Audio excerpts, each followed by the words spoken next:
우리 가운데서 역사하시는 능력대로 우리가 구하거나 생각하는 모든 것에 더 넘치도록 능히 하실 이에게 교회 안에서와 그리스도 예수 안에서 영광이 대대로 영원 무궁하기를 원하노라. 아멘. 에베소서 3장은 사도 바울의 에베소 교회를 위한 중보기도장이다 말씀을 드렸죠. 이제 그 중보기도가 마무리되면서 에베소서 전반부가 끝나게 됩니다. 에베소서 전반부에는 교리적인 문제가 많이 이야기가 되는 부분인데요. 이제 전반부가 오늘로써 이제 마무리가 되고 이제 4장에서는 또 다른 문제를 가지고 이제 사도 바울이 말씀을 전하시게 됩니다. 사도 바울은 이 송영을 삼위일체론적인 틀에서 나온 그 말씀을 가지고 다시 이 기도를 끝맺는 것을 볼 수가 있습니다. 정확하게 삼위일체라고는 보기가 어렵지만 어쨌든 삼위일체론적인 그런 틀에서 약간 그 바리에이션을 준다고 할까요? 약간 변화를 주어서 이렇게 끝맺는 그것을 우리가 오늘 본문 말씀에서 볼 수가 있는데 우리 이 부분에 대해서 하나하나 살펴보도록 하겠습니다. 아버지 하나님께 영광이 영원 무궁하시기를 원한다. 이제 이것이 사도 바울의 기도의 결론이었다. 이렇게 말씀을 드릴 수가 있죠. 20절 말씀을 보면은요. 사도 바울이 아버지 하나님께 송영을 올려드리면서 송영 기도를 올려드리면서 사도 바울이 아버지 하나님을 어떤 분으로 보고 있느냐? 우리 지난주에도 아버지 하나님이 어떤 분이냐에 대하여서 잠시 말씀을 나누었는데 오늘 이 말씀이 이제 연속적인 그 선상에 있는 것이죠. 사도 바울이 아버지 하나님은 어떤 분으로 보고 있느냐? 20절 말씀에 보니까 첫 번째로 우리 가운데에서 역사하시는 능력대로 행하시는 분이다. 이렇게 사도 바울이 아버지 하나님을 고백하고 또 그렇게 그런 분이 되시리라 희망하고 있다는 것을 볼 수가 있습니다. 우리 가운데 역사하시는 능력은 누구를 가리키는 걸까요? 아버지 하나님을 가리키는 겁니까? 아니면 다른 어떤 누구를 가리키는 겁니까? 성령 하나님을 가리키는 또 다른 표현이라고 할 수 있죠. 그래서 혹자들은 어떤 성경학자들은 성령이 인격적인 존재가 아니라 어떤 물질적이고 비인격적인 존재가 아니냐 뭐 이렇게 보시는 분들도 있습니다. 그러나 그것은 좀 너무 일면적인 해석이고요. 성령 하나님께서 때로는 물과 같은 형태로, 불과 같은 형태로, 바람과 같은 형태로 나타나시죠. 그렇다고 해서 성령께서 물이고 불이고 바람입니까? 그렇진 않잖아요. 그러니까 우리가 이것을 좀 더 다른 부분과 더불어 넓게 균형 있게 이해할 필요가 있다고 하는 것인데요. 성령 하나님께서 마치 무생물인 것처럼 비인격적인 존재인 것처럼 나타날지라도 성령 하나님은 인격적인 존재죠. 인격적인 존재인데 이제 우리 안에서 행하실 때 능력으로 행하십니다. 그래서 사도 바울은 이제 이 측면을 강조하면서 우리 가운데서 역사하시는 능력, 하나님의 능력, 곧 성령, 성령께서 원하시는 대로 또 행하여 주고 시행하시는 그분이 누구시냐? 아버지 하나님이다 라고 하는 것이에요. 우리가 성령의 능력을 힘입어서 하나님께 기도할 때 그냥 우리 욕망에 따라서 우리 마음대로 우리 욕망에 취해 가지고 하는 기도가 아니라 하나님이 하나님의 말씀과 하나님의 뜻대로 하나님과 우리 사람들 사이에 언약하신 그대로 하는 기도, 거기에 대하여서 하나님 아버지는 그대로 시행하여 주시는 분이라는 것이에요. 또 두 번째로 사도 바울이 고백하고 희망하는 아버지 하나님은 어떤 분이시냐? 우리가 구하거나 생각하는 모든 것에 대하여서 넘치도록 응답하여 주는 분이시다. 이렇게 사도 바울은 고백하고 또한 희망합니다. 하나님은 능력이 없고 권능이 없는 분이 아니죠. 모든 것에 응답하여 주시고 모든 것을 실현하여 주실 권과 능이 있는 분입니다. 심지어 하나님께서는 우리가 무엇을 구하는지 알고 계시고요. 우리가 입술을 열어서 기도하기 전에 우리 마음속에 우리가 그 소원을 품을 때 이미 그것에 대하여서 다 알고 계신다. 다만 하나님 아버지는 우리 사람과는 다르죠. 우리 인간들은 자기 욕망에 휘둘리는 존재이죠. 자기가 자기를 알지 못해서 자기 욕망이 자기를 삼켜버리고, 그리고 후에 이제 후회할 일들까지도 인간은 스스로 행하는 그런 연약하고 모자란 것이 우리 인간 존재라고 할 수 있죠. 하지만 하나님은 우리 인간의 욕망에 휘둘리지 않으세요. 하나님은 물론 하나님 당신 자신의 그 불합리한 욕망이 있다고 가정한다고 해도 그 비이성적인 욕구에 휘둘리는 분이 아니죠. 그러니까 하나님은 이성과 의지, 욕망이 완전히 일치하여 계시는 완전 무결한 분이시기 때문에 이제 그럴 수가 없는 것이죠.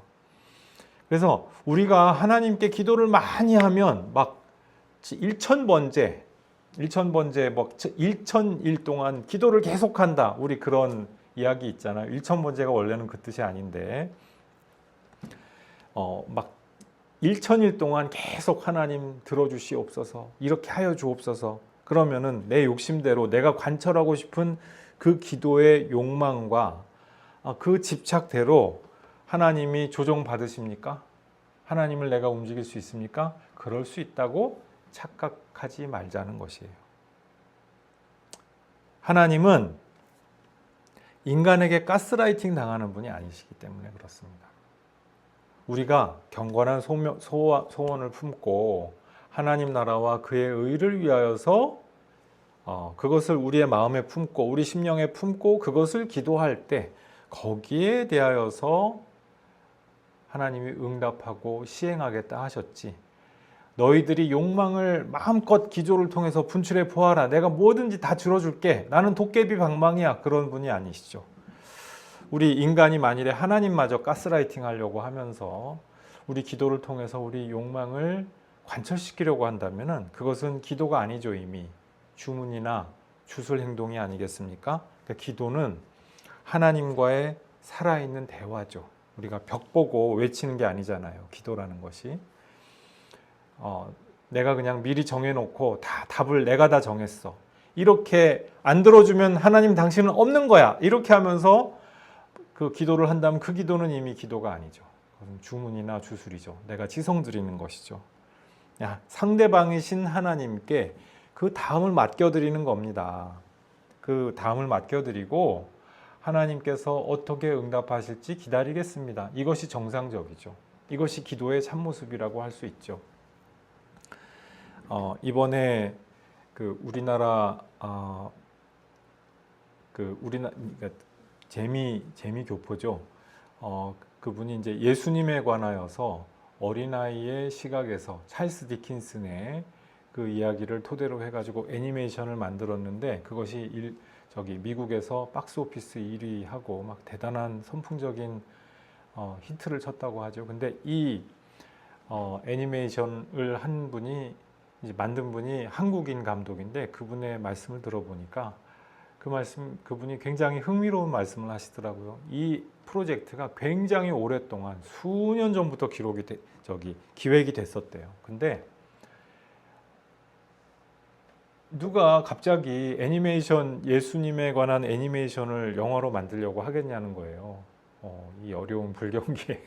그래가지고 안 들어주고 투자자도 나타나지 않고 안 될 것 같았는데, 이것은 분명히 하나님의 나라와 그의 의를 위하는 것이라 믿고 이제 이 감독님이 계속해서 기도를 하면서 간구를 하니까 이거 안 되면 하나님은 없는 거예요. 하나님은 엉터리. 이렇게 이제 이 감독이 생각했다면은 그 다음에 역사하실 여지가 없는 거죠. 그런데 계속 기다린 거예요, 이 감독님이.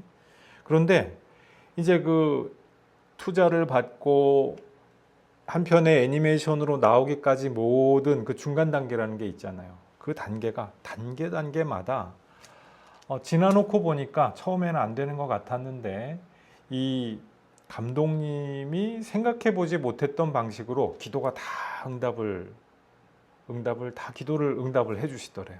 그러면서 오늘날 많은 미국에 있는 그리스도인들, 어린이들이 이렇게 즐겨보고 감동을 받는 그런 훌륭한 애니메이션이 나왔노라. 이런 그 간증이라고 할까, 간증 같은 그런 고백을 하는 것을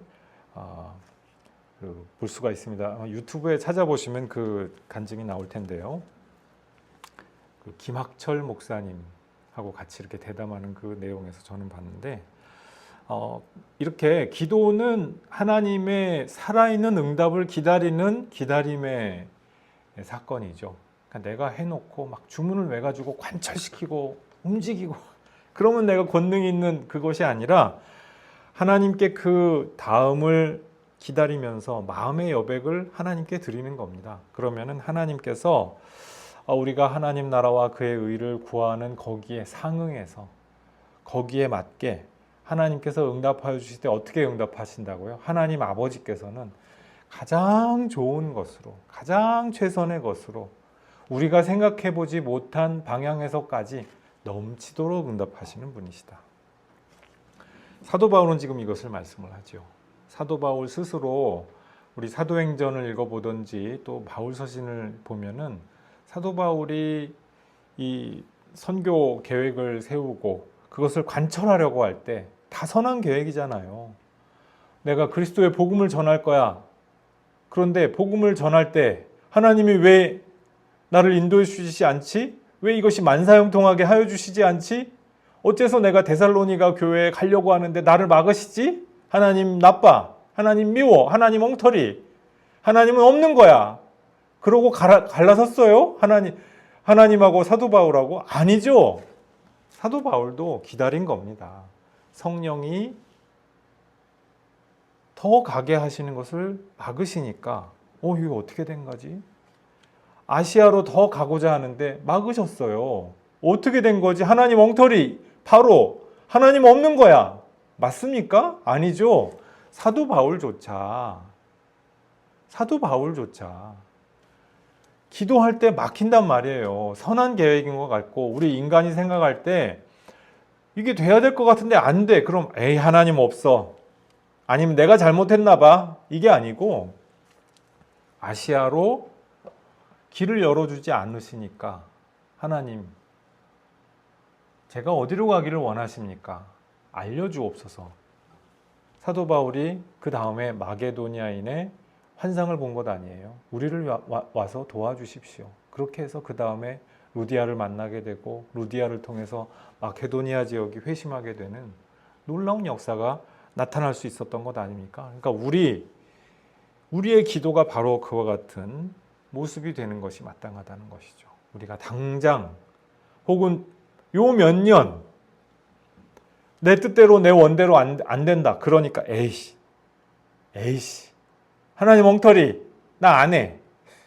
이 얼마나 유치한 행동이에요. 그렇죠. 그리스도인의 간구는 정말 평생을 걸고 하는 기도입니다. 성 아우구스티누스 정말 고대교회 최대 신학자이자 목회자였다고 할 수가 있는데 이분이 소시적의 젊은 시절에 탕하였잖아요.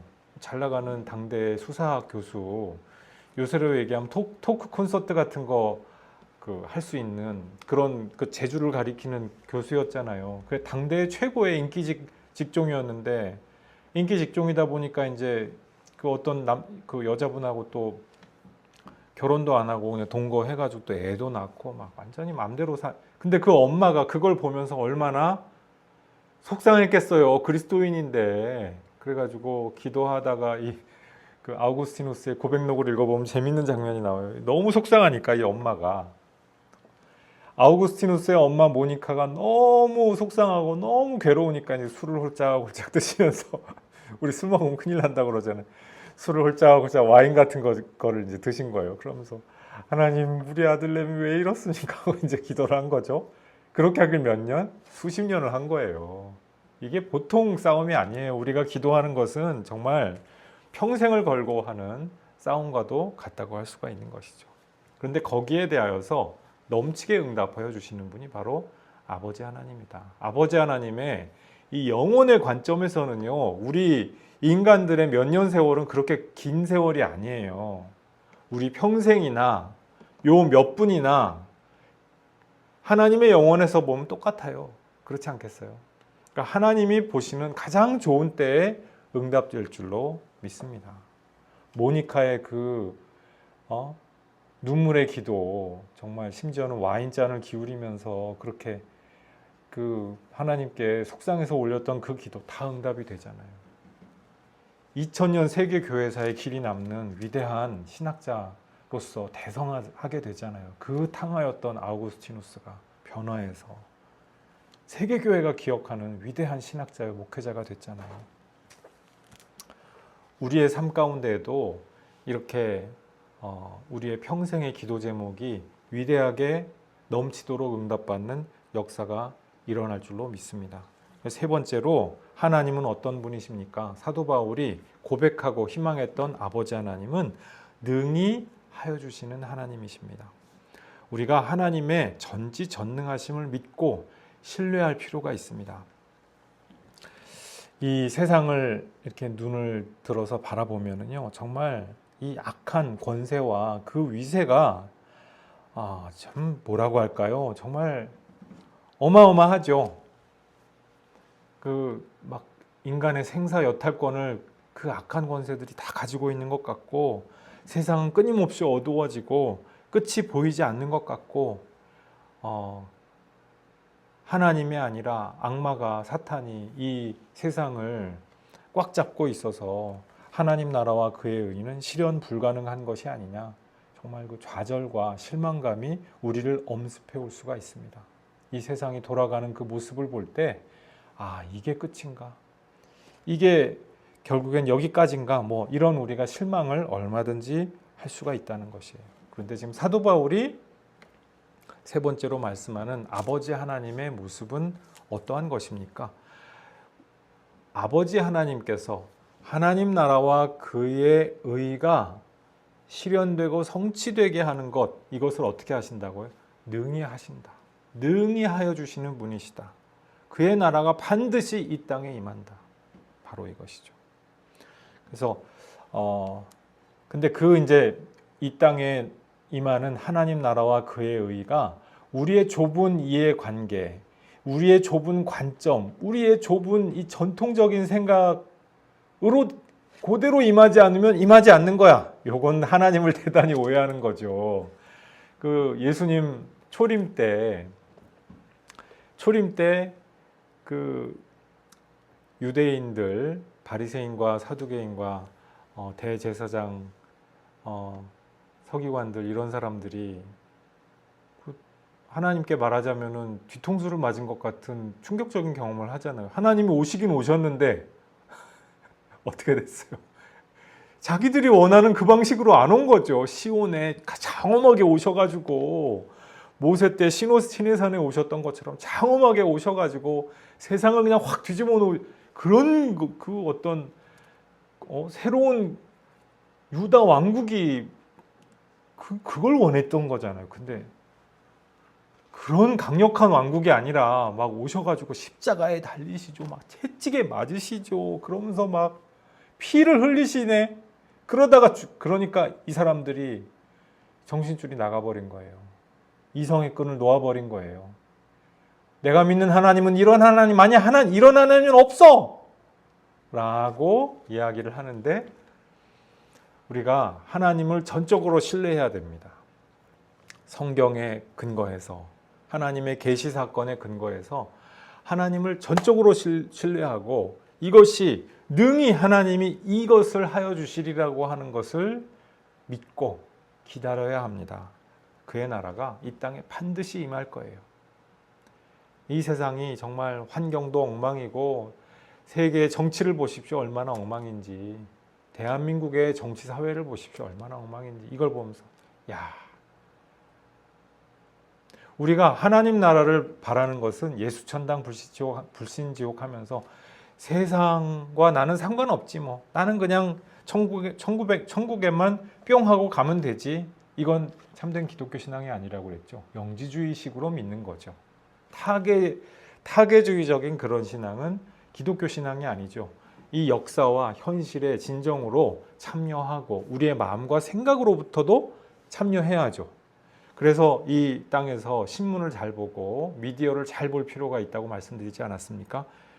그래서 하나님 나라에 임하는 것에 대하여서 끊임없이 우리가 간구하고 이 땅의 여론을 형성하려는 그 모든 주체들에 대하여서 위하여서 중보기도 할 수 있어야 되고 이것이 우리의 소명이죠.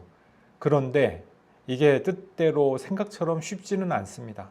이때 에이씨 하나님 없어. 내 뜻대로 안 해주네. 하나님 엉터리. 에이 하기 싫어. 이 하나님을 믿는 하나님을 올바르게 희망하는 모습은 아니라고 하는 것이에요. 사도 바울이 하나님을 믿고 고백하며 희망하였던 모습은 어떤 것이냐.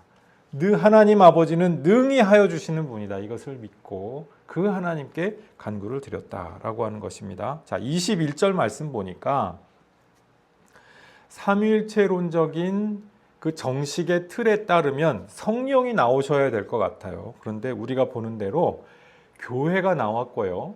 그 다음에 교회만 나온 것이 아니라 교회가 그리스도와 더불어 언급이 되었다라고 하는 것을 우리가 볼 수가 있습니다. 교회와 그리스도가 동격처럼 그렇게 언급이 됩니다.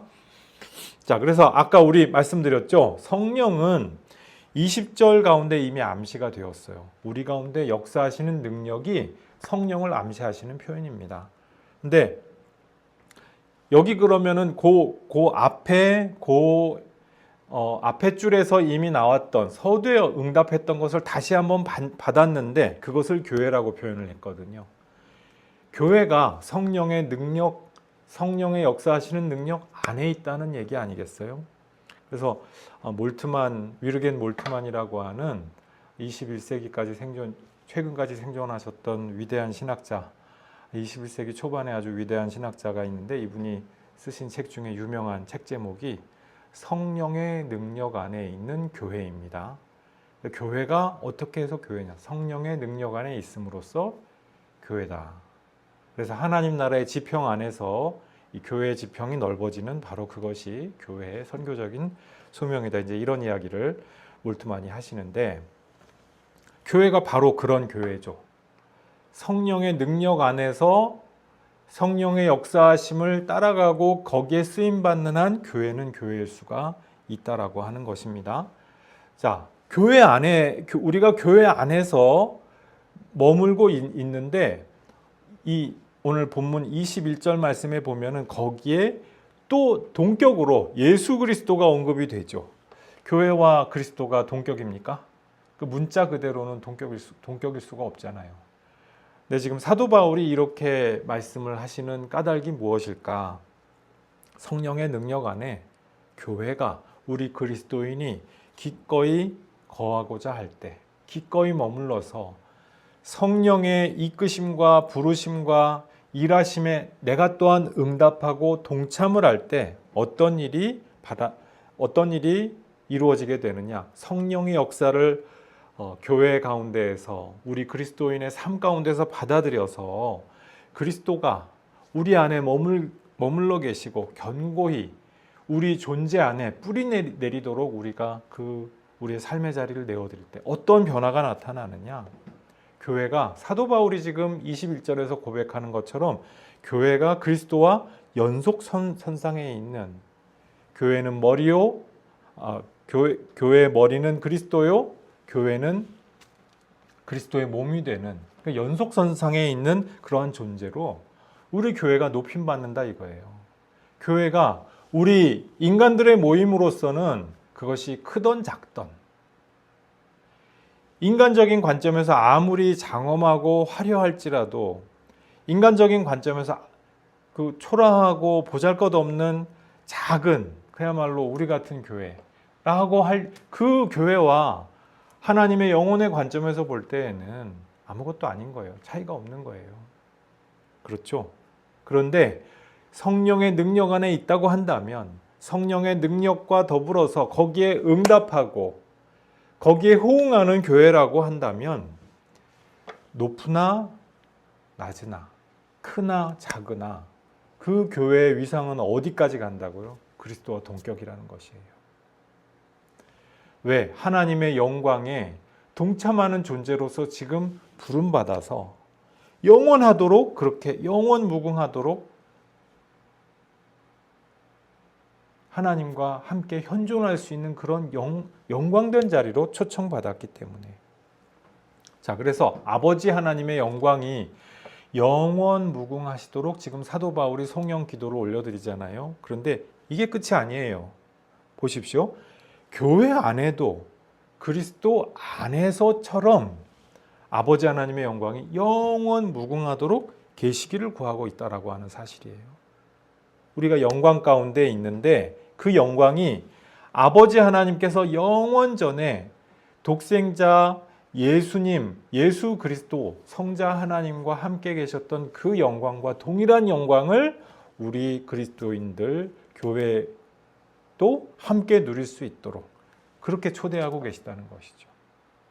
그러니까 이 성령 기도는, 이런 성령 기도는 우리한테 오히려 굉장히 영광스러운 또 벅찬 기도라고 할 수가 있어요. 왜? 교회가 그리스도와 같은 위상에 놓이게 되는 그 영광을 지금 구하고 있는 것이기 때문에 그렇습니다. 하나님은 우리 구원의 역사 가운데에서 우리 교회를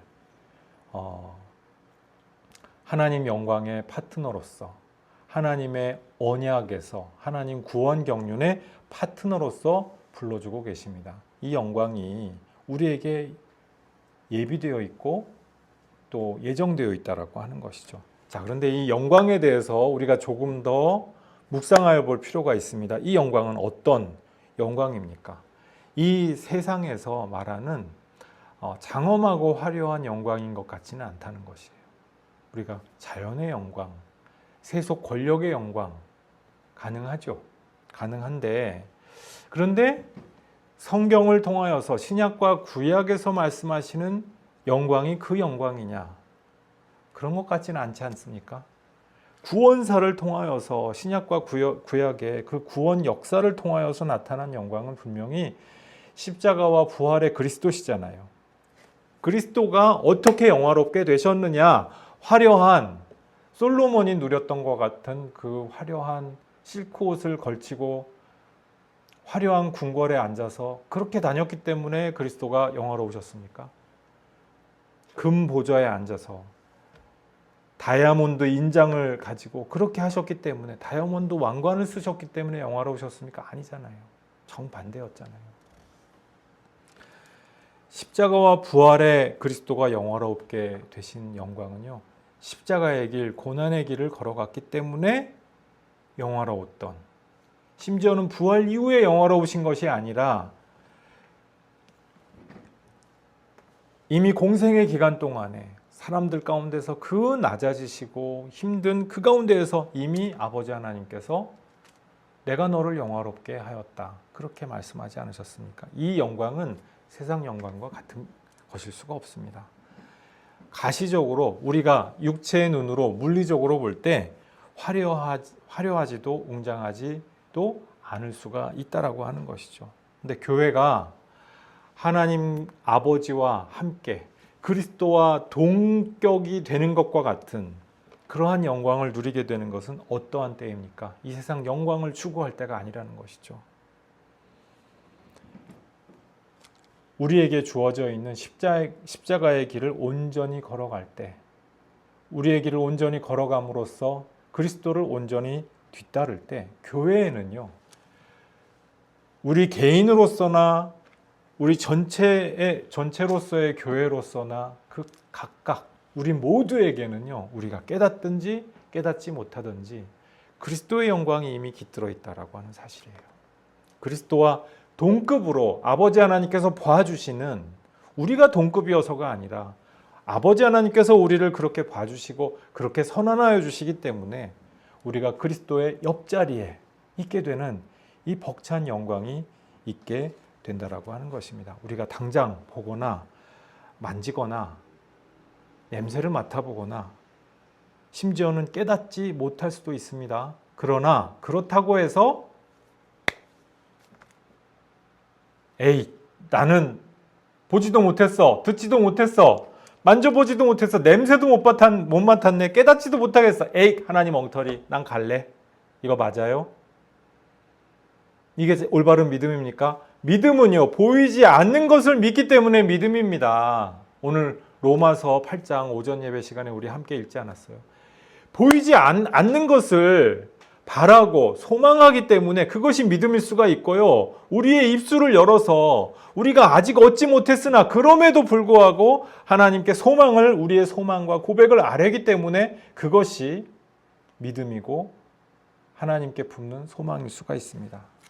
우리의 믿음이 바로 이와 같은 것입니다.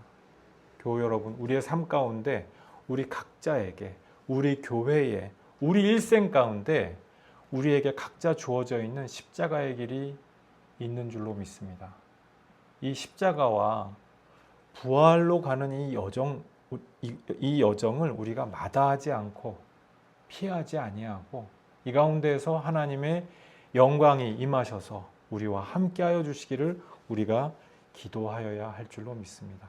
이 영광은 세상 끝날까지 영원 무궁토록 우리와 함께 하시겠노라 약속하신 바로 그 아버지 하나님의 영광입니다. 이 영광에 동참하시는 교우 여러분들 모두 되시기를 주님의 이름으로 축복합니다. 기도하시겠습니다.